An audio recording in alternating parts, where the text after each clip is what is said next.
नमस्कार दोस्तों, कैसे हैं आप सब। आई होप सब अच्छे होंगे और सबका तैयारी अच्छे से चल रहा होगा। तो आज हम लोग एक बार फिर से साइंस प्रैक्टिस सेट करने जा रहे हैं, ठीक है। जिसमें आज के वीडियो में हम लोग प्रैक्टिस सेट 16 करेंगे। प्रैक्टिस सेट 15 तक ऑलरेडी चैनल पर अपलोड हो चुका है। जिस किसी ने नहीं देखे हैं वो चैनल के प्लेलिस्ट में जाकर देख सकते हैं। प्रैक्टिस सेट 16 का पहला क्वेश्चन देखिए। सबसे पहला क्वेश्चन क्या है कि क्रेब्स चक्र कहाँ संपन्न होता है। तो बताइए क्रेब्स चक्र कहाँ संपन्न होता है। राइबोसोम में, केंद्रक में, माइटोकॉन्ड्रिया में या फिर लाइसोसोम में। क्रेब्स चक्र जो है वो संपन्न होता है कहाँ पर, तो माइटोकॉन्ड्रिया में, ठीक है। यानी कि ऑप्शन सी इसका राइट आंसर हो जाएगा। चलिए इसके बारे में कुछ और जानते हैं। देखिए क्रेब्स चक्र वायवीय श्वसन की दूसरी अवस्था होता है। यह कोशिका के माइटोकॉन्ड्रिया में होती है। इस क्रिया में ग्लूकोज का अंत पदार्थ पायरुविक अम्ल पूर्ण रूप से ऑक्सीकृत होकर के कार्बन डाइऑक्साइड और जल में बदल जाता है तथा अधिक मात्रा में ऊर्जा मुक्त होती है। इसके बाद क्या कि यह क्रिया कई चरणों में होती है तथा एक चक्र के रूप में कार्य करती है, ठीक है। तो यही होता है क्रेब्स चक्र। उसके बाद सेकंड क्वेश्चन क्या है, देखिए बोलता है कि पारितंत्र या फिर इसको इंग्लिश में इकोसिस्टम बोलते हैं। तो इकोसिस्टम में ऊर्जा का स्रोत क्या होता है। तो बताइए इकोसिस्टम में ऊर्जा का स्रोत क्या होता है। हरे पौधे, जल, सौर ऊर्जा या फिर कार्बनिक यौगिक। तो देखिए पारितंत्र में ऊर्जा का स्रोत होता है सौर ऊर्जा, ठीक है। यानी कि ऑप्शन सी इसका राइट आंसर हो जाएगा।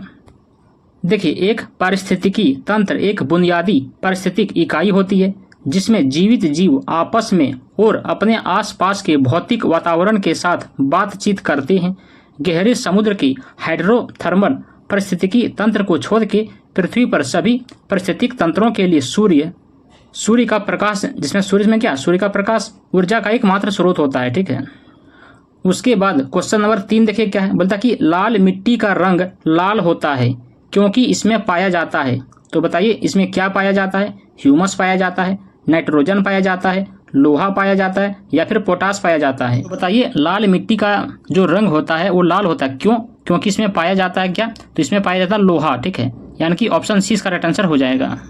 चलिए इसके बारे में कुछ जानते हैं। देखिए लाल मिट्टी का रंग लोहे के ऑक्साइड यानी कि फेरस ऑक्साइड के कारण लाल होता है। भारत में दूसरा सबसे बड़ा मृदा जो है वो वर्ग लाल मिट्टी का है। अब पहला कौन है, तो पहला आपका हो जाएगा जलोढ़ मिट्टी, ठीक है। यानी कि उसको इंग्लिश में एलुवियल सॉइल बोलते हैं। लाल मिट्टी आमतौर पर उच्च वर्षा वाले क्षेत्रों में क्रिस्टलीय और रूपांतरित चट्टानों के अपक्षय से प्राप्त होती है। फिर है कि लाल मिट्टी में बड़ी मात्रा में मिट्टी और अत्यधिक निच्छालित मिट्टी की पतली कार्बनिक और कार्बनिक खनिज परतें होती है जो जलोढ़ लाल परत पर टिकी होती है, ठीक है। उसके बाद क्वेश्चन नंबर 4 देखिए क्या है। बोलता कि निम्नलिखित में बेकिंग सोडा कौन है। तो बताइए कौन इसमें से बेकिंग सोडा है। Sodium carbonate, sodium bicarbonate, sodium hydroxide या फिर सोडियम क्लोराइड। देखिए बेकिंग सोडा कौन है, तो सोडियम बाइकार्बोनेट, ठीक है। यानी कि ऑप्शन 20 का राइट आंसर हो जाएगा। चलिए इसके बारे में कुछ और जानते हैं। देखिए सोडियम बाइकार्बोनेट एक कार्बनिक यौगिक होता है। इसे मीठा सोडा या खाने का सोडा या बेकिंग सोडा भी कहते हैं क्योंकि अलग अलग व्यंजनों को बनाने में इसका उपयोग किया जाता है। इसका अणुसूत्र NaHCO3 होता है। फॉर्मूला याद रखिएगा, NaHCO3 होता है बेकिंग सोडा का फॉर्मूला, ठीक है। इसका IUPAC मतलब यूपेक नाम जो होता है इसका क्या होता है, होता है सोडियम हाइड्रोजन कार्बोनेट। तो बेकिंग सोडा का यूपेक नाम क्या होता है, सोडियम हाइड्रोजन कार्बोनेट, ठीक है। इसको भी याद रखिएगा। उसके बाद क्वेश्चन नंबर 5 देखिए क्या है। बोलता कि हीलियम की खोज किसने की थी। तो बताइए हीलियम की खोज किसने की थी। हेनरी कैवेंडिश ने, लोकेयर ने, सीले और प्रिस्टले ने या फिर वर्जिलियस ने। तो देखिए हीलियम की खोज किया था किसने, तो लोकेयर ने, ठीक है। यानी कि ऑप्शन 20 का राइट आंसर हो जाएगा। देखिए 18 अगस्त और 20 अक्टूबर 1868 को हीलियम का खोज हुआ था। किसने किया था, तो पियरे जॉनसन और जोसेफ नॉर्मन लोकेयर ने हीलियम की खोज किया था। अवलोकन योग्य ब्रह्मांड में दूसरा सबसे प्रचुर तत्व होता है हीलियम। उसके बाद हीलियम पृथ्वी पर अपेक्षाकृत दुर्लभ तत्व होता है जो यूरेनियम जैसे तत्वों के रेडियोधर्मी क्षय का उत्पाद करता है, ठीक है। उसके बाद क्वेश्चन नंबर 6 देखिए क्या है। बोलता कि निम्नलिखित में से कौन जीवन को नष्ट कर देता है लेकिन भवनों को कोई नुकसान नहीं पहुंचाता है। कौन है, न्यूट्रॉन बम, परमाणु बम, हाइड्रोजन बम या फिर इनमें से कोई नहीं। तो देखिए इसका उत्तर हो जाएगा न्यूट्रॉन बम, ठीक है। यानी कि न्यूट्रॉन बम जो है वो क्या करता है, जीवन को नष्ट कर देता है, भवन वगैरह को कोई नुकसान नहीं पहुंचाता है, ठीक है। तो यानी कि न्यूट्रॉन बम, ऑप्शन ये इसका राइट आंसर हो जाएगा। देखिए, न्यूट्रॉन बम वास्तव में एक छोटा थर्मोन्यूक्लियर बम होता है जिसमें पारंपरिक विस्फोटक के द्वारा प्रज्वलित कुछ किलोग्राम प्लूटोनियम या यूरेनियम कई ग्राम ड्यूटेरियम ट्रिटियम युक्त कैप्सूल में संलयन विस्फोट को प्रज्वलित करने के लिए विखंडन ट्रिगर के रूप में काम करता है। कुछ और जान लीजिए। देखिए, युद्ध क्षेत्र में उपयोग के लिए एक छोटा थर्मोन्यूक्लियर हथियार जो इमारतों, वाहनों आदि को नष्ट किए बिना दुश्मन सैनिकों को अक्षम करने या मारने के उद्देश्य से बड़ी संख्या में न्यूट्रॉन को छोड़ता है। ठीक है। उसके बाद क्वेश्चन नंबर 7 देखिए क्या है, बोलता कि एक प्रोटॉन को दूसरे प्रोटॉन के साथ लाने में विद्युत स्थितिक ऊर्जा क्या होगा। तो बताइए, जब एक प्रोटॉन को दूसरे प्रोटॉन के पास लाते हैं तो उसका विद्युत स्थितिक ऊर्जा क्या होगा। अपरिवर्तित रहेगा, घटेगा, बढ़ेगा या फिर घटना बढ़ना जो है वो माध्यम पर निर्भर करेगा। तो देखिए, जब एक प्रोटॉन को दूसरे प्रोटॉन के पास लाते हैं तो उसका जो स्थितिक ऊर्जा होगा वो क्या होगा, अपरिवर्तित रहेगा। ठीक है, यानी कि ऑप्शन ये इसका राइट आंसर हो जाएगा। देखिए, दो प्रोटॉन दो बलों के अधीन होते हैं, परमाणु बल और इलेक्ट्रोस्टैटिक बल। जब वे एक दूसरे के बहुत करीब होते हैं तो परमाणु बल प्रभावी हो जाता है और जब वे बहुत दूर होते हैं तो इलेक्ट्रोस्टैटिक बल प्रभावी होने लगता है। कहीं कहीं दो प्रोटॉन शून्य शुद्ध बल का अनुभव करते हैं क्योंकि दोनों विरोधी बल बराबर होते हैं। ठीक है। उसके बाद क्वेश्चन नंबर 8 देखिए क्या है, बोलता कि सीवी रमन को किस विशिष्ट अध्ययन के लिए नोबेल पुरस्कार प्रदान किया गया था। तो बताइए, डॉक्टर सीवी रमन को किस विशिष्ट अध्ययन के लिए नोबेल पुरस्कार प्रदान किया गया था। लेजर के लिए, नाभिक की ऊर्जा के लिए, प्रकाश का परिकर्णन के लिए या फिर ट्रांजिस्टर के लिए। तो देखिए, डॉक्टर सीवी रमन को नोबेल पुरस्कार दिया गया था किसके लिए, तो प्रकाश का परिकर्णन के लिए। ठीक है, यानी कि ऑप्शन सी इसका राइट आंसर हो जाएगा। चलिए इसके बारे में कुछ जानते हैं। देखिए, सर सीवी रमन ने 1928 में पता लगाया था कि जब रंगीन प्रकाश की किरण एक तरल में प्रवेश करती है तो उस तरल के द्वारा बिखरे हुए प्रकाश का एक अंश एक अलग रंग का होता है। रमन ने दिखाया कि इस बिखरे हुए प्रकाश की प्रकृति उपस्थित नमूने के प्रकार पर निर्भर थी। उसके बाद क्या है कि रमन को प्रकाश के परिकर्णन पर उनके काम और उनके नाम पर प्रभाव की खोज के लिए भौतिकी में 1930 के नोबेल पुरस्कार से सम्मानित किया गया था। उसके बाद क्वेश्चन नंबर 9 देखिए क्या है, बोलता कि सिंदूर का रासायनिक नाम क्या है। तो बताइए, सिंदूर का रासायनिक नाम क्या है। कैल्शियम कार्बोनेट है, मर्क्यूरिक सल्फाइड है, पोटेशियम नाइट्रेट है या फिर सोडियम नाइट्रेट है। तो देखिए, सिंदूर का रासायनिक नाम क्या है, मर्क्यूरिक सल्फाइड। ठीक है, यानी कि HGS, इसका फॉर्मूला था HGS, यानी कि ऑप्शन बी इसका राइट आंसर हो जाएगा। देखिए, सिंदूर का रासायनिक सूत्र क्या होता है, HGS होता है। इसे रसायन विज्ञान में मर्क्यूरिक सल्फाइड के नाम से भी जाना जाता है। उसके बाद क्वेश्चन नंबर 10 देखिए क्या है, बोलता कि विटामिन के का क्या कार्य है। तो बताइए, विटामिन के का क्या कार्य है। नपुंसकता दूर करता है, रक्त को थक्का जमाता है, श्वसन को सुचालित करता है या फिर इनमें से कोई नहीं। तो देखिए, विटामिन के का कार्य है, क्या कार्य है, तो रक्त को थक्का जमाता है। ठीक है, यानी कि रक्त को थक्का जमने में मदद करता है कौन, तो विटामिन के, यानी कि हम कह सकते हैं कि ऑप्शन बी इसका राइट आंसर हो जाएगा। देखिए, थक्के जमने वाले कारकों के संश्लेषण के लिए विटामिन के की आवश्यकता होती है। यह शरीर को 13 प्रोटीन का उत्पादन करने में मदद करता है जो रक्त के थक्के जमने के लिए आवश्यक होता है।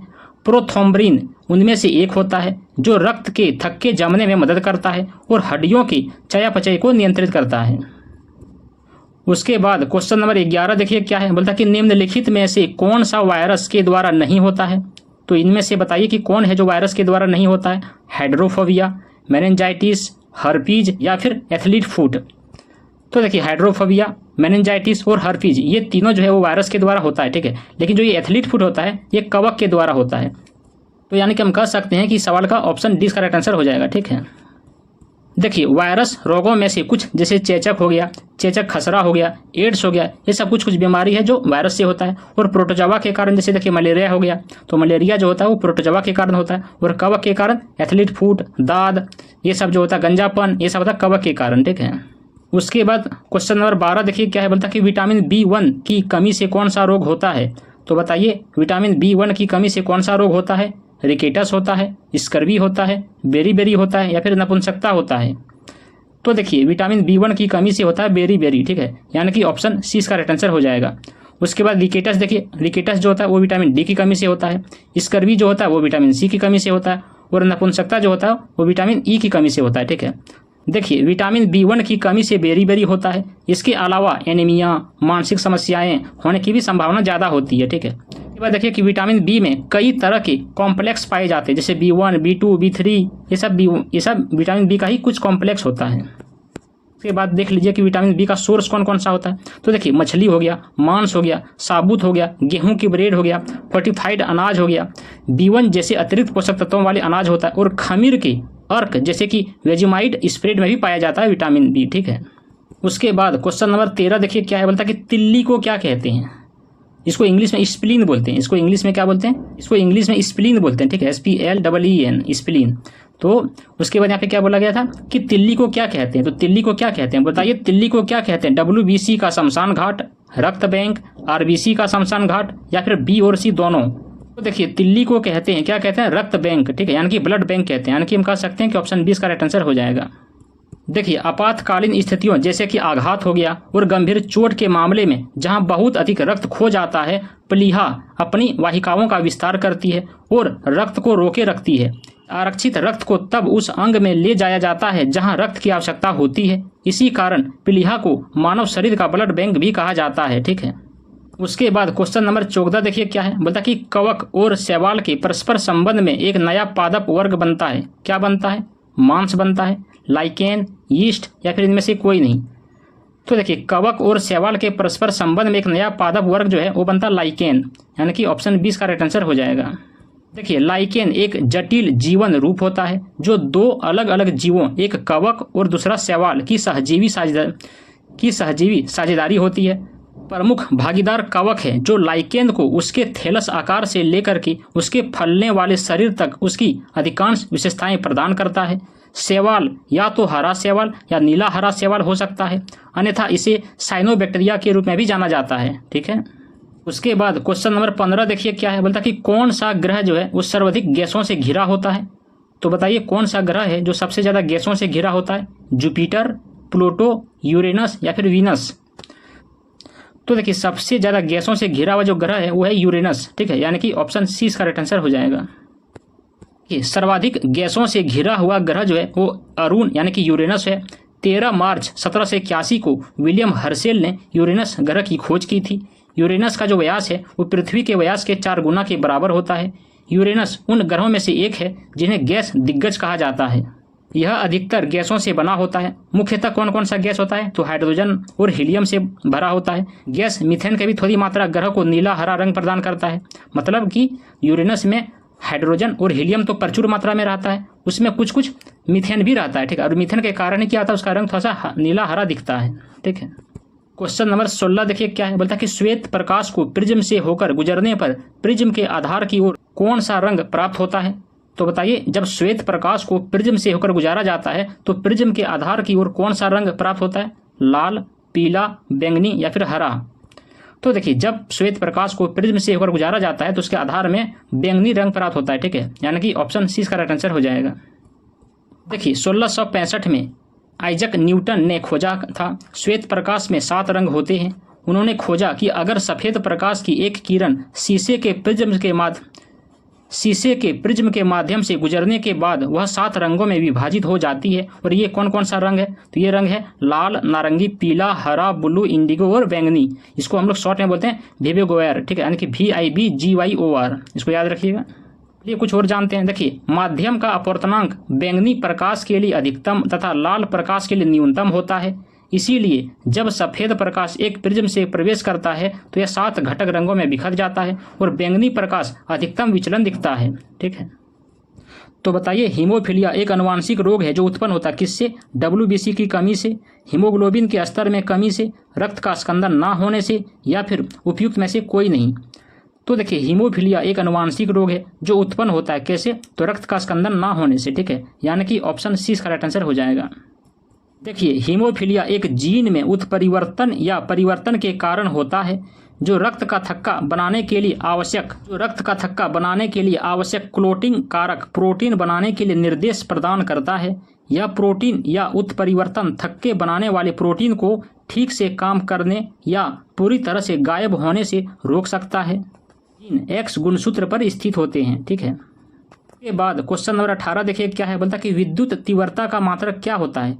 तो बताइए विद्युत तीव्रता का मात्रक क्या होता है, वाट होता है, किलोवाट पर घंटा होता है, न्यूटन प्रति कूलम होता है, या फिर फ्लास्क होता है। तो देखिए विद्युत तीव्रता का मात्रक होता है क्या, न्यूटन प्रति कूलम, ठीक है, यानी कि ऑप्शन सी इसका राइट आंसर हो जाएगा। कि विद्युत क्षेत्र के अंदर एक इकाई धनात्मक आवेश पर कार्य करने वाले बल को विद्युत क्षेत्र की तीव्रता या विद्युत क्षेत्र की तीव्रता कहा जाता है। देखिए एफ मीन्स क्या होता है, फोर्स, बल। तो बल का ऐसा ही मात्रा क्या होता है, न्यूटन होता है। आवेश का ऐसा ही मात्रा कूलम होता है। अतः विद्युत क्षेत्र की तीव्रता का ऐसा ही मात्रा क्या हो जाएगा, न्यूटन प्रति कूलम हो जाएगा, ठीक है। उसके बाद क्वेश्चन नंबर 19 देखिए क्या है, बोलता कि प्रोटीन को निम्न में से कौन सा एंजाइम पचाता है। तो बताइए प्रोटीन को कौन सा एंजाइम पचाता है, लाइपेज, ट्रिप्सिन, एमाइलेज या फिर टॉयलिन। देखिए प्रोटीन को पचाने वाला जो एंजाइम होता है वो होता है ट्रिप्सिन, यानी कि ऑप्शन 20 का राइट आंसर हो जाएगा। देखिए ट्रिप्सिन शरीर में बनने वाला एक प्रोटीयोलाइटिक एंजाइम होता है जो प्रोटीन को तोड़ता है। अधिकांश जानवरों के अग्नाशय में ट्रिप्सिन का उत्पादन होता है जो शरीर के द्वारा उपयोग किए जा सकने वाले छोटे अणुओं में प्रोटीन को तोड़कर पाचन में महत्वपूर्ण भूमिका निभाता है। के बाद इस सेट का आखिरी क्वेश्चन नंबर 20 देखिए क्या है, बोलता कि किस विधि से पृथ्वी की आयु का परिकलन करते हैं। तो बताइए किस विधि से पृथ्वी की आयु का परिकलन करते हैं, रेडियोधर्मी डेटिंग से, कार्बन डेटिंग से, परमाणु घड़ी से या फिर जैव वैज्ञानिक घड़ी से। तो देखिए पृथ्वी की आयु का परिकलन करने के लिए हम लोग रेडियोधर्मी डेटिंग का प्रयोग करते हैं, ठीक है, यानी कि ऑप्शन ये इसका राइट आंसर हो जाएगा। चलिए इसके बारे में कुछ और जानते हैं। देखिए रेडियोधर्मी डेटिंग और साक्ष्य के अन्य स्रोतों के अनुसार पृथ्वी की आयु लगभग 4.537 अरब वर्ष है। इसका निर्धारण जो है वो रेडियोमेट्रिक काल के द्वारा किया गया है। रेडियोमेट्रिक काल का निर्धारण की एक तकनीक होती है जो क्षय तत्वों जैसे कि चट्टानों में रेडियो समस्थानिकों के क्षय होने की दर के आधार पर इनका काल निर्धारण करती है। तो बस इतना ही था। तो फ्रेंड्स कैसे लगा ये वीडियो कमेंट में जरूर बताइएगा। चलिए मिलते हैं अगले सेट में, तब तक के लिए धन्यवाद। जय हिंद।